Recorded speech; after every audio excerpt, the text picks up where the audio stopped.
చూపిస్తాను. ఈ ఇంటి జాగా మీదేనా? ఎంత ఉంది మొత్తం ఇంటి జాగా? 3 సెంట్లు ఉంది. 3 సెంట్లు బాగుంది. ఏం చదువుతాము? ఎక్కడ మా హై స్కూల్ నిర్మలా జాతర. ఏం చదువుతున్నాం? సెకండరీ. పెద్ద నాకేం కావాలనుకో? పోలీస్ అయితే 10 రూపాయలు పడతాను.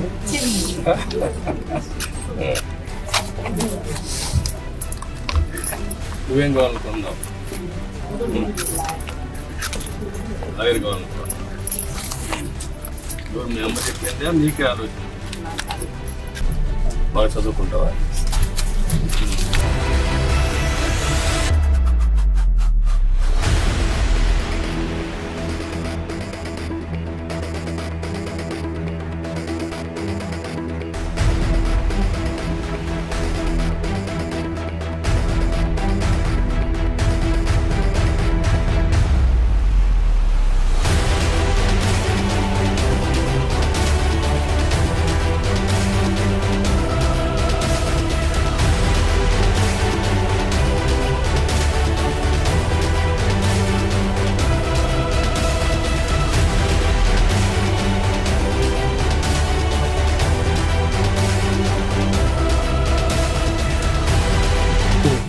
పేదవాళ్ళ కోసమే మనం ఈ పింఛన్లు ఇస్తున్నాం.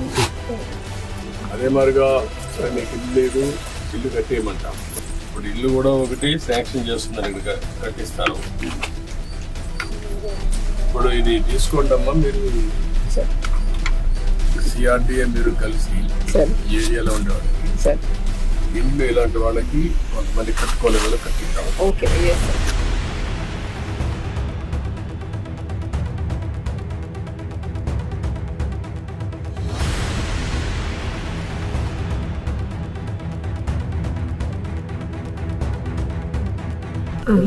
దానికంటే ముఖ్యంగా ఇప్పుడు ముగ్గురికి బెనిఫిట్ వస్తుంది. ఇంట్లో నీకు రాబోయే రోజుల్లో 4,000 వస్తుంది, ఆవిడకి 5,000 వస్తుంది, మీకు ఒక 4,000 వస్తుంది.